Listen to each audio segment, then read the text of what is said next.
It's been a couple months since Captain Marvel and Shazam came out, and whether you were looking forward to either movie or not, the internet made sure you knew all about them. This was seen from the crazy similarities pointed out between them, some toxic and some hilarious. It was really no wonder why they were so wrapped up in my mind. With all the campaigns against or for either movie, I came to this one conclusion.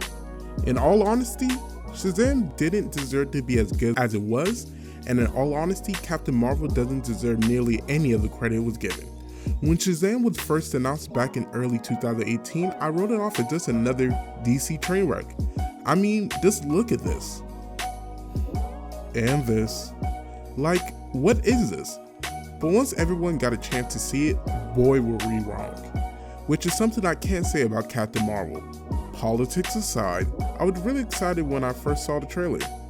In my mind, it was just another hype Marvel movie, which we know has never been wrong. Mostly. But what I was really attracted to was more time and space, which is a real treat in the MCU. And also, I'm a huge fan of Captain Marvel. Her story has always been intriguing to me. So when I saw a movie trailer about Jason Bourne in MCU space with some proven MCU supporting cast, I lost my mind. But after going to the theater for the first time since Dark World, I felt like I had my time stolen from me because I got nothing to show for it.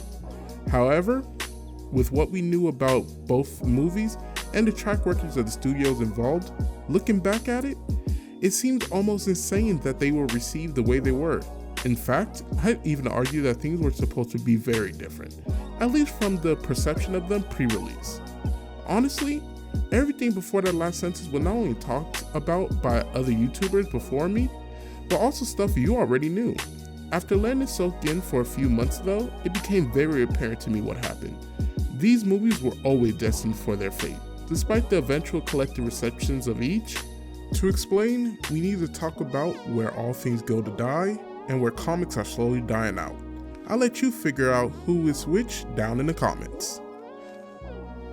So, if you guessed it, awesome! The answer was DC, now eternally attached to the idea of ruining things. But it wasn't always like that. Before Shazam became the new light in a dark, dark tunnel, there was a time where the tunnel never existed. DC was magic, ironically enough. Their lineup of comic books, TV shows, and movies starting from the late 90s had always trumped Marvel by a landslide. Shows such as the Batman the Animated Series, Static Shock, and the principle of their hard and great work, the Justice League, caught all of our imaginations and held dominance over who our favorite superheroes were for years. Batman. And we can't forget about the best live-action Batman movies, the Dark Knight series. All I have to say is Heath Ledger's Joker. Heck, even the Joker, and you can already picture one of the greatest portrayals of a villain on screen outside of the big purple grimace himself. But with all great rises, there's usually an even greater fall, and DC was no different. It can be traced back to the end of the Dark Knight trilogy. Both Christian Bale and Christopher Nolan have publicly stated that they will never work on another superhero film again, and we know how angry Bale can get, so the world believed him. DC then followed this up with the pivoting to a different superhero, having announced Superman Returns, hoping this will be another successful hit. This take on Superman tried to relive the glory days of the 70s films with all of the camp and cheesiness, but with none of the heart or character we came to love in this era of movies. With this deemed a financial failure, which it was, DC made up in their minds that in order to make money, they would need to give all of their movies going forward a dark and edgy spin to it. What could go wrong? Nothing in their short-sighted eyes, which is why they gave the reins of the future DCU to the king of dark and edgy himself, Zack Snyder. Now I love most of his early work, but for what made him great early on, it's what led to the downfall of the DCU before it even got started.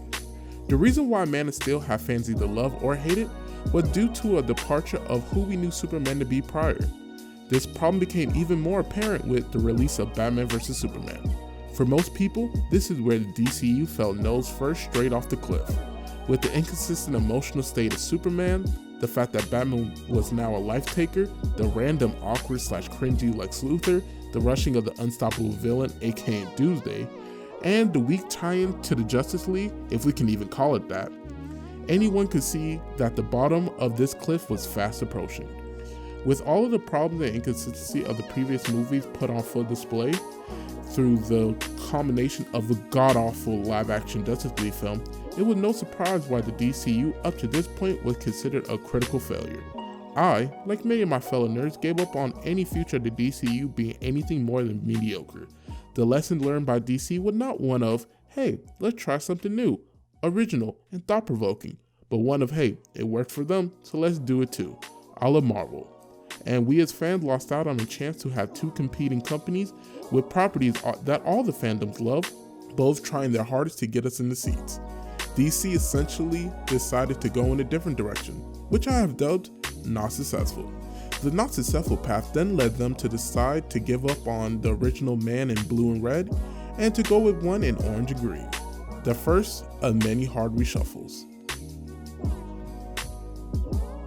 For some reason that only the gods can answer, DC decided that working backwards from their big team-up movies to their solo films would bring in success.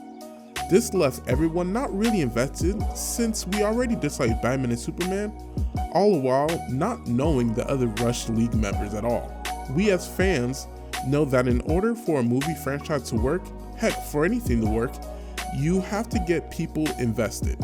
In your Justice League movie, you should want audiences to care and know about the other characters beside the two biggest names in comic and, let's be honest, nerd history. But at last, even the two biggest couldn't save DC from turning into the single biggest joke. Before the sleeper hit Shazam came out, it was just another movie no one asked for. In comics, Shazam's glory days have been far behind him. DC thought that they could sell us something new with their terrible track record of films, and we're still not understanding what we wanted. The brand loyalty that DC had cultivated for over the last 50 years just went down the drain in 5. With cringy and outdated trailers, good word of mouth being non-existent, and untrusted due to the vast amount of recent debatable movies. And even though Shazam was an okay movie, at least the damage done by Batman vs Superman was just too great. Now, on the other side of the aisle, Marvel, well, in oh so many words, looked at early DC for successful tips, and also said, duck that.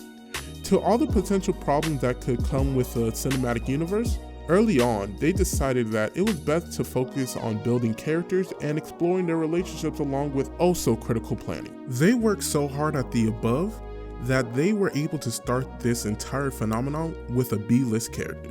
Now that sounds really planned, but it's all they had. You know the story. From casting a very controversial character up to this point in time in a role, which sounds very familiar to me about another property, to the eventual Avengers, which was a victory lap in CUs. But once Iron Man came out, it was an instant hit, and it played off well. Up to this point in time, comic book movies were not taken seriously at all. For every Spider-Man 2, there were 10 Fantastic Fours. Marvel learned that great movies are character studies that focus on relationships of the heroes with people who matter to them most. This formula led to the biggest movie franchise on the planet and launched multiple actors to A-list status. The only people who are more known or recognized than Iron Man or Captain America are the Beatles and Drake.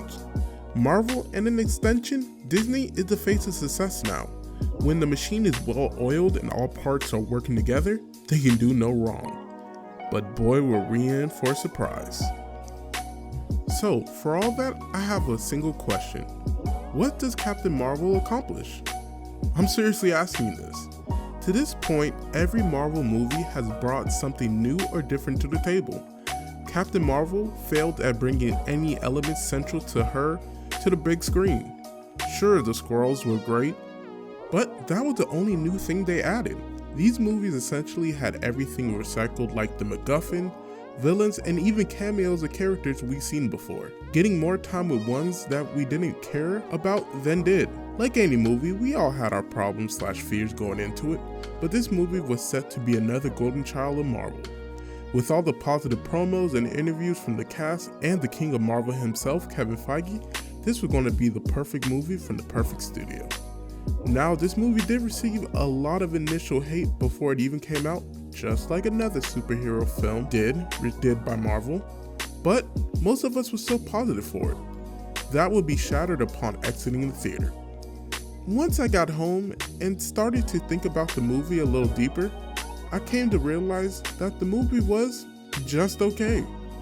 The lead didn't do a horrible or great job. Hell, the side characters had more of an emotional appeal to me. And I'm not even going to lie, the eye scene gave me a good laugh. But with all the setup from the studio, okay was not something I was expecting. Yet the box office results told another story. Putting aside the meme of Disney buying seats, the movie was consumed on a massive scale. One reason why I think it did as good as it did was due to the gut-punching feeling that Infinity War left us with. And the idea of needing help from the Avengers coming through helped remedy some of that punch. With how polarizing movies are today, it's hard for any film to be just okay, let alone from a major studio. Even despite the constant hit record from Marvel, the occasional okay movie can occur, however, due to the trusted brand Disney has crafted for itself. This brand security Disney has tirelessly/effortlessly crafted isn't something other studios can boast, which likewise can't be said about other studios.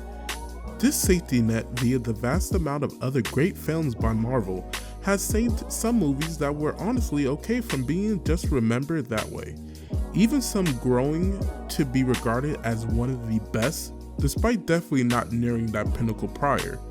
On the other hand, DC has cultivated a space where their movies have little to no hope of giving us a return on emotional investment of characters that the mouse has provided us. This almost seemed forever true until Captain Marvel and Shazam shook things up, for good and bad. Going into the future, DC does have a chance of recapturing the magic that drew us back in the 90s. With movies like Aquaman 2, Joker, and Wonder Woman 1984, the path that DC had laid out for itself could yield giant success in the years to come. And what a great time to make a comeback, because while Disney has a solid track record of hits becoming the standard of quality and success, just like DC had in the early thousands, they can easily be pushed off, plummet by jumping off the same cliff if they lose sight of what made them different and truly, almost heroic.